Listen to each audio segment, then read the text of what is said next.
Oke, ada sebuah pertanyaan cukup menarik dari salah satu subscriber saya. Beliau ini berusia 74 tahun dan beliau bukan bertanya sih. Beliau membuat sebuah statement dan meminta komentar dari saya. Intinya gini, kita sebagai seorang pria harus sering-sering berejakulasi, terutama lansia, untuk menurunkan resiko dari kanker prostat. Entah itu melalui hubungan seks atau dengan bermasturbasi atau melakukan onani gitu ya. Dan apakah itu benar? Apakah kita harus sering melakukan ejakulasi untuk menurunkan resiko dari kanker prostat, terutama pada lansia atau orang-orang yang berusia 60 tahun ke atas itu ya. Dan sebelumnya perkenalkan, nama saya Nanda. Di sini saya adalah seorang yang dulu pernah kecanduan PMO, dan di channel ini saya ingin membantu teman-teman yang sedang berusaha untuk keluar dari kecanduan PMO agar bisa keluar atau mengurangi dari dampak kecanduan PMO tersebut dengan membangun sebuah identitas baru yang jauh lebih sehat. Jika Anda pengen mendukung channel saya, Anda bisa klik link yang ada di deskripsi. Saya udah membuat sebuah paket untuk berhenti dari kecanduan PMO. Ada 7 produk dalam satu pembelian. Oke, kita lanjut pada topik pembahasan tentang kanker prostat. Memang ada sebuah penelitian dari Harvard University pada tahun 2016. Harvard ya, ini universitas terkemuka yang nggak main-main. Yang pada intinya adalah jurnal penelitian ini mengatakan bahwa pria yang berejakulasi minimal 21 kali dalam sebulan, bayangin, itu menurunkan resiko kanker prostat sebesar 20%. Ini yang bikin penelitian dari Harvard. Anda bisa cek sendiri di Google ya. Dan apakah ini adalah sebuah penelitian yang memang berhubungan antara sebab dan akibat? Ternyata setelah saya baca-baca, BTW disclaimer, di sini saya bukanlah seorang yang ahli medis, saya bukanlah seorang yang berlatar belakang dari kesehatan atau apa gitu ya. Di sini saya akan memberikan sebuah informasi berdasarkan apa yang saya pelajari. Jadi kalau misalnya Anda merasa bahwa apa yang saya sampaikan ini tidak tepat, Anda bisa cari tahu sendiri, lakukan riset, dan ini bukan sebuah anjuran gitu ya.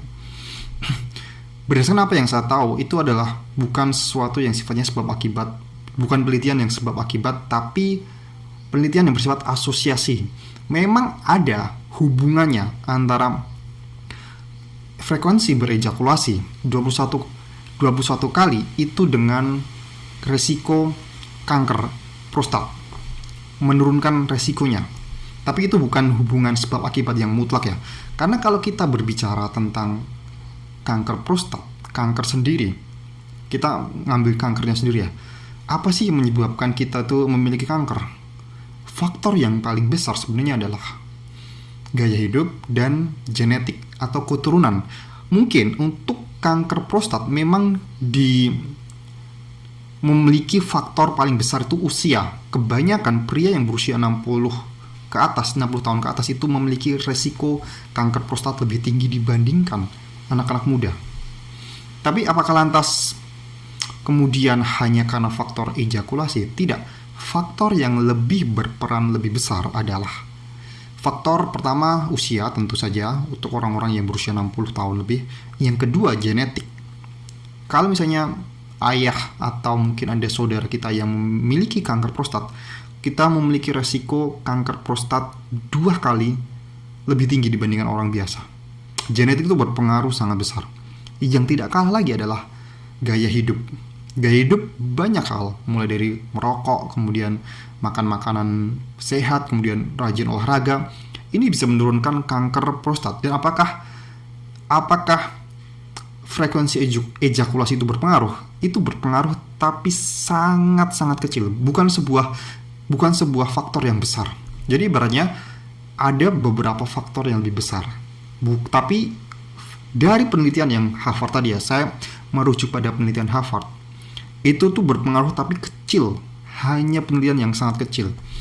Dan saya katakan lagi nih, kita tahu bahwa, saya berikan contoh ya, kita tahu bahwa banyak pendeta, banyak biksu-biksu yang berusia lebih dari 60 tahun ke atas, dan kita tahu bahwa mereka itu adalah orang-orang yang melakukan selibat atau pantang untuk melakukan seks, pantang untuk ibaratnya bermasturbasi dan menyalurkan hasrat seksualnya gitu ya.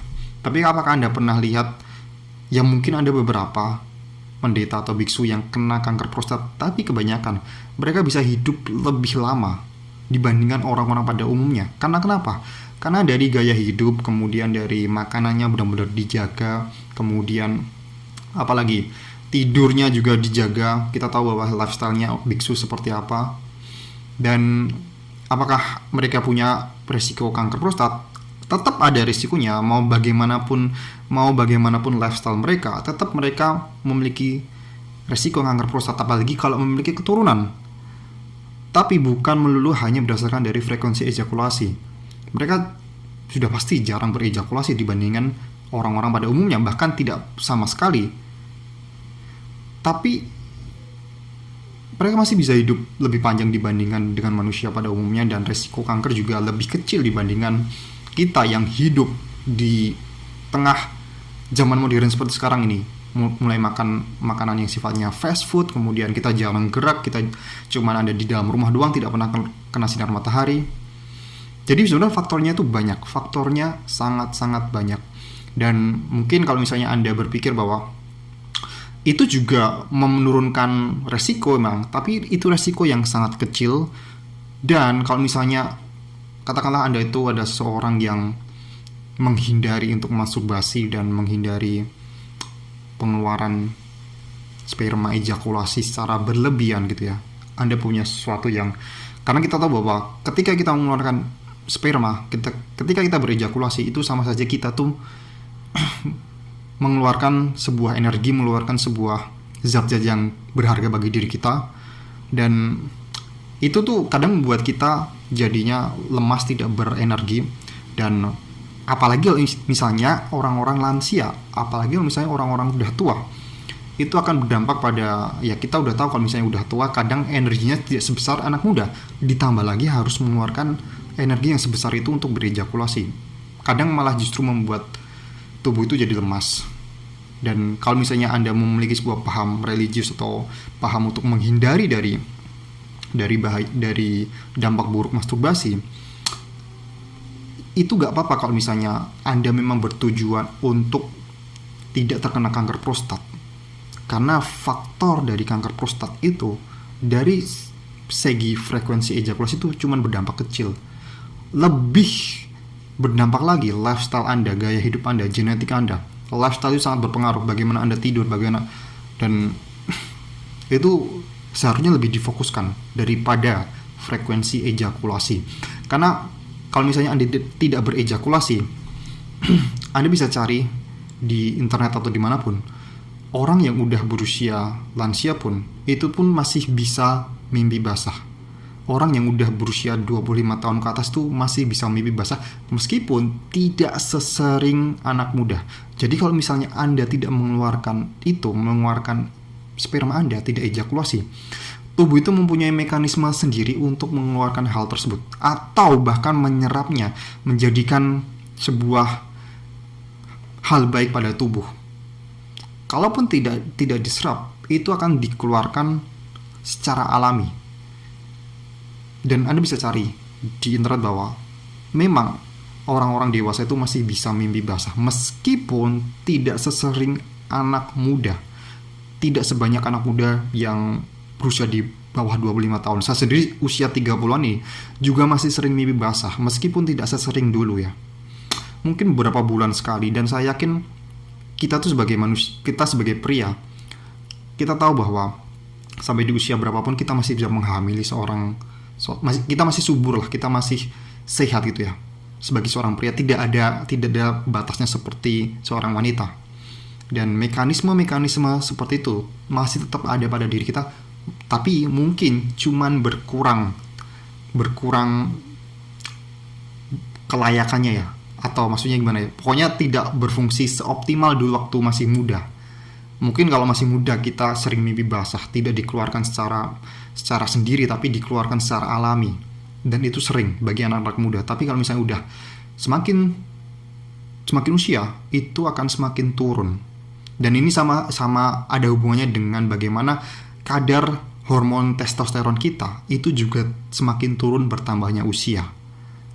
Kembali lagi, itu bukan berarti kita kehilangan fungsi kita sepenuhnya sebagai seorang pria. Oke, semoga video ini menjawab, dan terima kasih sudah menonton video sampai sejauh ini. Klik link yang ada di deskripsi kalau misalnya Anda pengen dukung channel ini, dan sampai jumpa di video berikutnya.